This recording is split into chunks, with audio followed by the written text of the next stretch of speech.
Topic number 1, বাংলাদেশের যে opening পেয়ারটা হতে পারে সেখানে কে থাকবেন? লিটন থাকবেন নাকি থাকবেন না? এই মুহূর্তে একটা কনভারসেশন চলছে।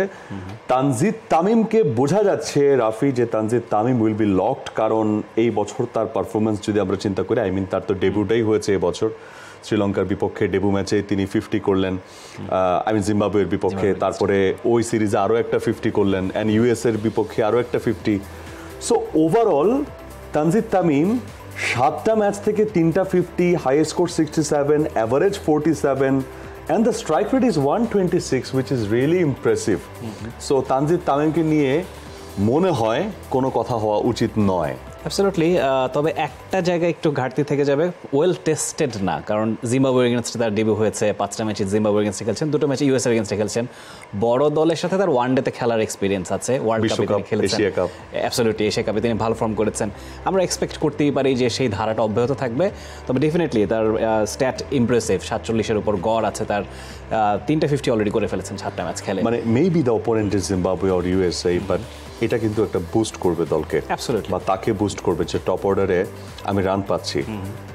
এশিয়া কাপ এবং বিশ্বকাপ যে চাপের মুহূর্তে তাকে আসলে নিয়ে আসা হয়েছিল ইন্টারন্যাশনাল সার্কিটে, সেখানে আপনি বললেন না যে টেস্টেড কিনা, আমার কাছে মনে হয় যে তার এসিড টেস্টটা তখনই হয়ে গেছে। মানে ওই যে একটা সাহস চলে আসার বিষয়, যে আমার ভেতরে সাহস এসছে, আমার গ্রিপে সাহস আছে, আত্মবিশ্বাস আছে, ওইটা আমার কাছে মনে হয় ওই প্রেশারটা বাংলাদেশে তখন ক্রিকেটের সিচুয়েশনটা কি ছিল, ফর সো মেনি রিজনস, অনেকগুলো ঘটনা, দুর্ঘটনা, আপনি যাই বলেন না কেন, যেভাবে ব্যাখ্যা করেন না কেন, সেই সময়ে এসে অ্যান্ড পার্টিকুলারলি ওই স্পটটাতে পড়া, সো ওইটা হয়তো বা তানজিদ তামিমকে একটা বাড়তি উদ্দীপনা দিবে। But my question to you Rafi, আমি আপনার ওপিনিয়নটা আগে জানতে চাই।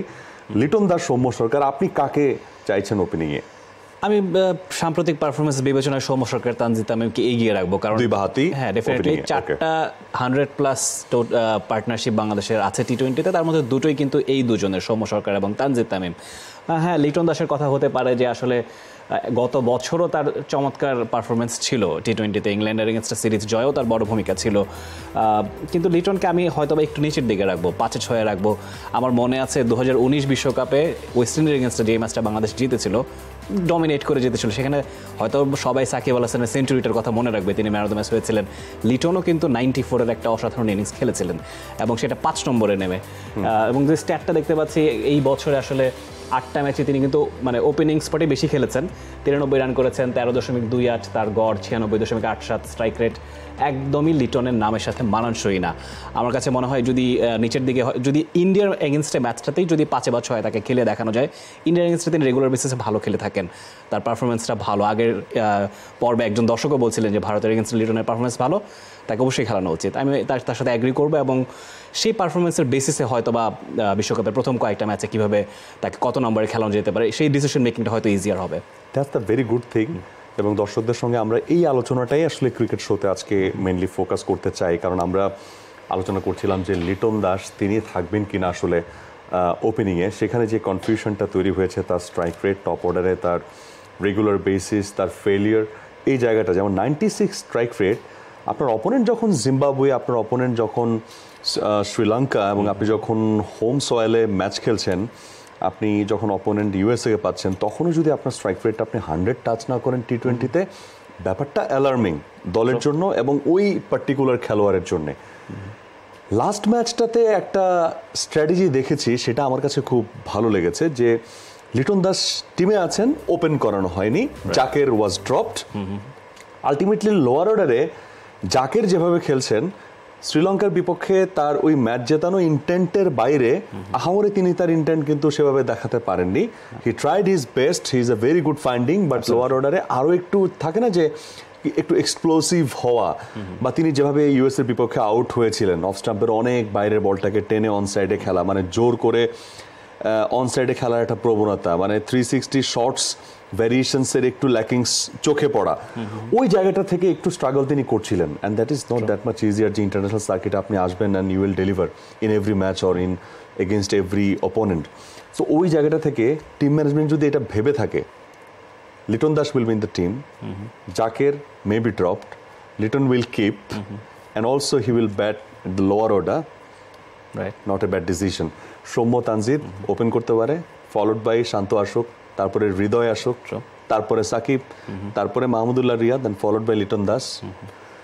কম্বিনেশনটা খারাপ না, ক্লিক করে গেলে না আমার কাছে মনে হয় যে লিটন দাস এত ভালো একজন ব্যাটার বাংলাদেশের প্রেক্ষাপটে আমরা সবাই জানি, এ নিয়ে অনেক কথা হয়েছে, দর্শকরাও বলেন।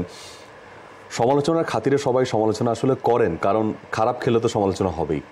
বাট লিটন যখন ভালো খেলেন তখন আমাদের আফসোসটা বাড়ে যে এই খেলোয়াড়টা যদি ফর্মে থাকে। কারণ লাস্ট ইয়ার আপনি দেখেন, এই বছর তার স্ট্রাইক রেট কত, 96। গেল বছর তার স্ট্রাইক রেট কত ছিল, অ্যারাউন্ড 130, 127। তার আগের বছর তার স্ট্রাইক রেট ছিল 140। সেখান থেকে 140 স্ট্রাইক রেট থেকে 96। সো ওই জায়গাটাতে we expect Liton Das to come back as early as possible. Absolutely definitely তার জন্য ডিসঅ্যাপয়েন্টিং আসলে, তার নামের সাথে এই পারফরমেন্সটা যায় না।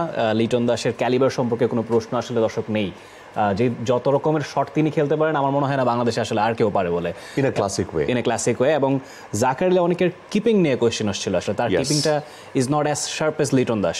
সেই জায়গায় হয়তো বা লিটন দাস একটা স্লাইট এজ পাবেন, দলের জায়গা পাবার। যদি ক্লিক না করেন অপশন তো আছে, জাকের আলী অনেকে হয়তো বা পরবর্তীতে টুর্নামেন্টের শেষের ভাগে আমরা দেখতে পারি নেপাল কিংবা নেদারল্যান্ডসের ম্যাচের এগেনস্টে বিগ ম্যাচে আমি লিটন দাসকে প্রেফার করব। Another good point you made, that is কিপিংটা অত বেশি শার্প হচ্ছে না লাইক লিটন দাস। এটা কিন্তু আরেকটা ভালো পয়েন্ট আসলে, এটা it's another very good point Liton দাসকে এগিয়ে রাখার ক্ষেত্রে। এবং সেক্ষেত্রে সম্মত ইজ ডুইং গুড, মানে লাস্ট ম্যাচে তিনি যেভাবে খেললেন সেই জায়গা থেকে ভালো। এই বছর হয়তো 50+ কোনো স্কোর তিনি করেননি, বাট সো ফার 160 রান, নামের পাশে 126 স্ট্রাইক রেট, অ্যাটলিস্ট মানে এই সময়ের সাপেক্ষে he did really good. Definitely মন্দের ভালো তো আমরা বলতেই পারি, আমরা তো 150 চাইবো স্ট্রাইক রেট, আমরা তো নামের পাশে মানে দুটো 50 চাইবো, বা 3টে 50 চাইবো, একটা সেঞ্চুরিও মানে চাইবো। চাইতেই পারো গানটার কথা মনে পড়ছে। অর্থহীন না একেবারে আপনার চাওয়াটা। So yeah, Liton Das, Soumya Sarkar, Tanzid Tamim, we have faith on you all. আপনারা রানে ফেরেন সেটা আমরা চাই, এবং বিশ্বকাপ যখন ঘরের দুয়ারে চলে আসে তখন সবাই ঠিকই, যারাই অনেক বেশি আলোচনা করেছে, সমালোচনা করেছে, তারা ঠিকই বাংলাদেশের জার্সিটা পরে খেলা দেখতে বসে যাবে, বাংলাদেশের ফ্ল্যাগটা নিয়ে। এবং তারপর লিটন যখন ভালো করবে তখন লিটনকে নিয়ে 2-4টা ভালো লাইন লিখে একটা স্ট্যাটাস দিবে। সো এটাই আসলে হবে।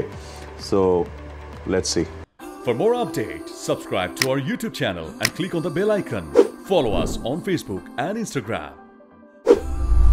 Download T-Sports app to enjoy exciting games and highlights. Visit tsports.com.